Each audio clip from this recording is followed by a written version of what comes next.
Hello, WWE fans, and welcome to the WWE Universe as we're taking a look at Raw's latest event, which was No Mercy, as we are now in that. I know I should have reviewed this during the week, but I've had a lot of stuff going on the last couple of days, so I've finally got the time to actually do this, so I might as well go ahead and get this done.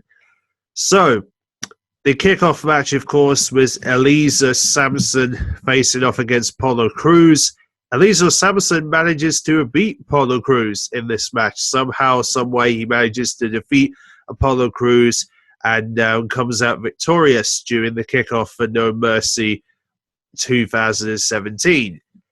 Which would then, so obviously that was a bit of a, obviously it was a, just one of those decent matches, really. And then we come to the first of the championship matches where The Miz would defend the Intercontinental title to Jason Jordan, who was recently revealed as Kurt Angle's son, which I hardly believe that, in my opinion. I just think it was a bit of a...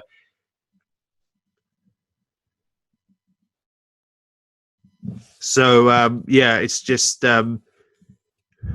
wasn't to be for Jason Jordan, as The Miz continues to be a dominant Intercontinental champion, and he manages to beat Jason Jordan to retain the Intercontinental title.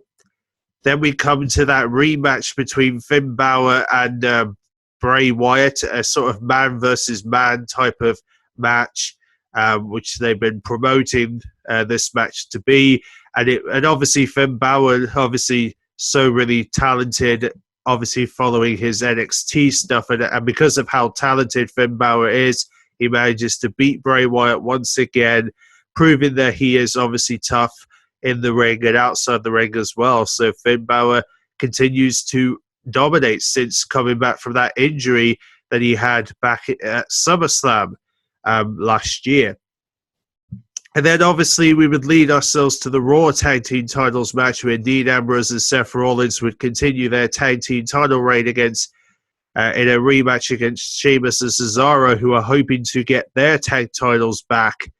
And obviously Sheamus and obviously Dean Ambrose and Seth Rollins managed to defeat Sheamus and Cesaro and remain the Raw Tag Team Champions, as Sheamus and Cesaro's dreams of hopefully winning back those titles didn't come true at all.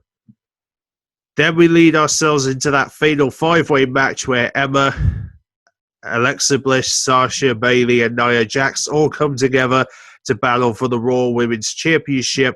And somehow, somewhere, and then of course, Alexa Bliss manages to beat Sasha, Bayley, Nia Jax, and Emma to remain Raw's Women's Champion at the end of the night. So Alexa Bliss continues her reign as a two-time Raw Women's Champion. And then that would lead to the Dream Match. Yes, the Dream Match that most people have been waiting to see, the John Cena Roman Reigns match. That obviously this was the match that most people were waiting to see, and this would lead to the to that battle where obviously John Cena would fight for everything he got against Roman Reigns. But obviously it wasn't enough, as Roman Reigns manages to defeat John Cena one-on-one in a tough whole battle, as Roman Reigns proven to the world that he is better than John Cena, and he has the tools to carry this company over John Cena's legacy, pretty much, which is amazing just to see how Roman Reigns was able to pick that win off over John Cena, who has come back so many matches, and now to have been beaten by Roman Reigns is just wow. And then, of course, we come to the Cruiserweight Championship match, where Enzo Amore, who was the newest member of the Cruiserweight, to face Neville for the Cruiserweight Championship. And out of nowhere, pretty much, Enzo Amore manages to defeat Neville and become the new Cruiserweight Champion. In fact, it's kind of ironic because a lot of websites seem to believe that Enzo Amore may very well be the sort of heel for the Cruiserweights, if that's indeed to be believed, and that Neville has finally become a face. If that's indeed what they're pointing at, then my goodness, what a bit of a surprise to see Enzo Amore not only win the Cruiserweight title, but to also become a heel within a couple of days is just amazes me how Enzo Amore has completely changed since the breakup of the Enzo and Cass team, the Swerved. So, yeah, very surprising.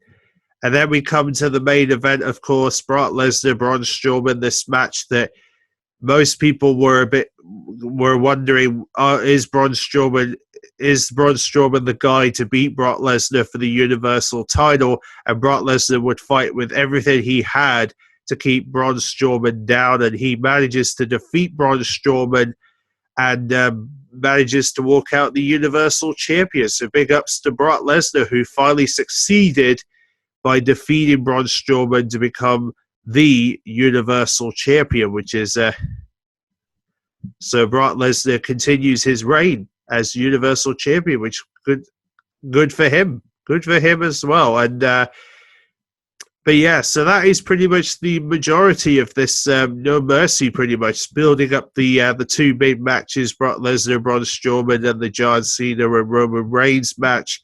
That these were the two main matches that were promoting this event, in my opinion, that was basically what went down in No Mercy. And of course, we're going to be having obviously another Raw pay-per-view coming up at the end. I believe at the end of this month, they're going to be having, I believe it's the TLC pay-per-views meant to come at the end of this month for Monday Night Raw. So they might be getting TLC at the end of this month, and then eventually we're going to get something else in December, which is really interesting, I believe, is what the pay-per-view lineup looks like. But either way, SmackDown's the next pay-per-view to come with Hell in a Cell, where Shane O'Mac and Kevin Owens will meet in Hell in a Cell, and it's going to be something, isn't it? That whole Kevin Owens, Shane O'Mac sort of scenario. But either way, some of these obviously the upcoming pay-per-views to come, obviously Hell in a Cell. Then you've got TLC at the end of October. Of course, that's the Raw pay-per-view. And then you've got Survivor Series in November. And then Clash of Champions in December is going to be for SmackDown. And it'll be taking place in Boston, Massachusetts, which is obviously John Cena's hometown. So, very, very interesting, the fact that they're basing it there. But either way, it should be interesting to see what the main event will be for TLC when it comes to the end of October, and whether Brock Lesnar's going to show up to defend the Universal title there. Hopefully he will. But with that said, thanks for watching, and I will see you all in the next WWE Universe review, which will be Hell in a Cell. See you then.